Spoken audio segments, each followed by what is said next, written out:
Far too often in social studies we tend to focus on answers, and answers are very important.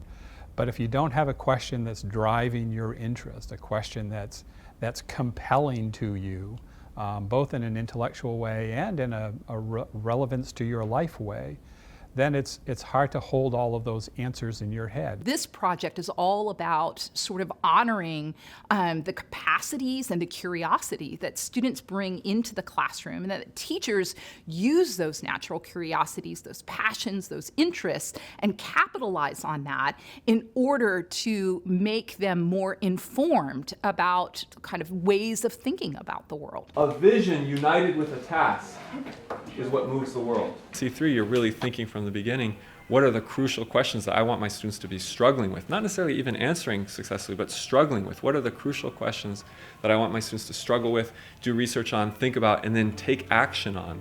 We are giving students, young students, experience with participating in civic life.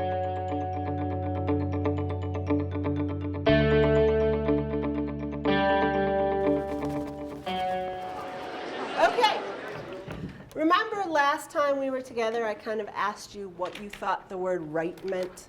What it means to have a right? What does that, remind me what you guys said.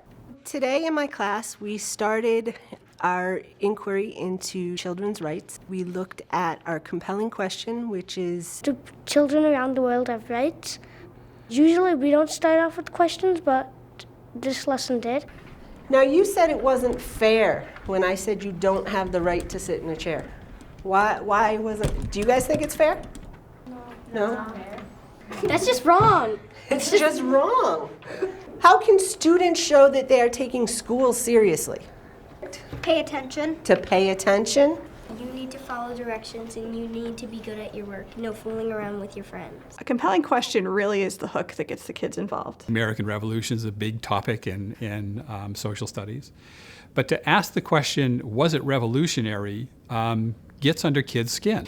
And what teachers are able to do is to nurture students towards understanding why it's important to answer those questions. The compelling question is leading students to develop an informed argument or claim based on their research and their use of sources.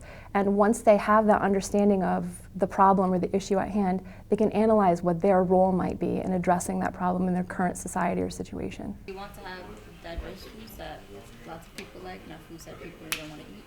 And we want our tables to live in each. Great. We were looking at 1970 postal strike and trying to understand the history of how the union successfully go from a few hundred people to thousands of people and then hundreds of thousands of people who shut down a big part of the United States economy in 1970. And then we tried to take that example and look at the specific techniques they used and apply them in a student struggle that's happening here at the school over whether or not students should be allowed to go outside for lunch. And that, we built a student union and we practiced some of the same techniques that they did. So that's clearly C3, right? We looked at the example, we had our compelling question, how do regular people use, in this case, refusal and defiance to make a difference collectively? And then we implemented those actions and the students reflected on what they've learned.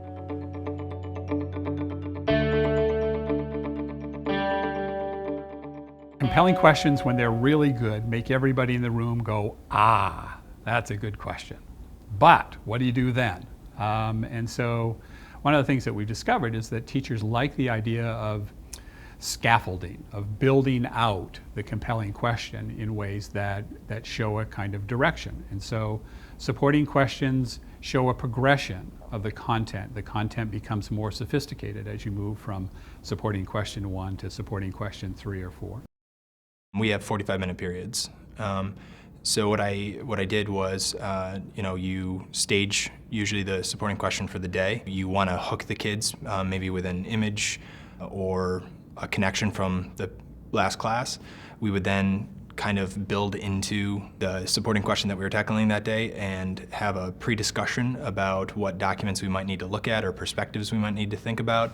And then going through the document prior to actually looking at it, we have a 2 to 3 minute discussion about what it looks like, what you notice about the document just by looking at it. And then having the kids, really for 5 to 10 minutes try to tackle that on their own, to struggle a little bit. And then potentially, another 5 to 10 minutes working with a partner, having that discussion, and then opening it up for a class discussion. But in order to really, round out what the purpose of that lesson is, you've got to make sure that you come back to that supporting question or that question that you're tackling for the day at the end, and really requiring kids to express what their opinion is.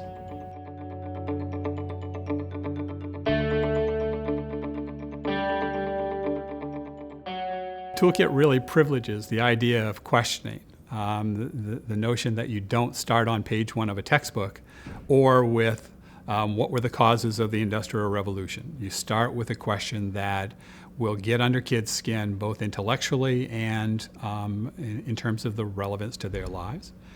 And it relies then on the expertise and knowledge of teachers to both manage that learning process and the resources and tasks that go along with it. I actually developed a compelling question this year on my own that's not in the toolkit. Is all history progress? And we started the year with an inquiry into that question, looking at some documents and sources about the Neolithic Revolution. It took what was often very stale material that kids couldn't relate to very well because it happened tens of thousands of years ago, and they actually keep bringing the question up as we go through different stages of history this year. It stuck with them the whole time, which I think proves that they are in fact compelling, that they want to apply it in other units of study.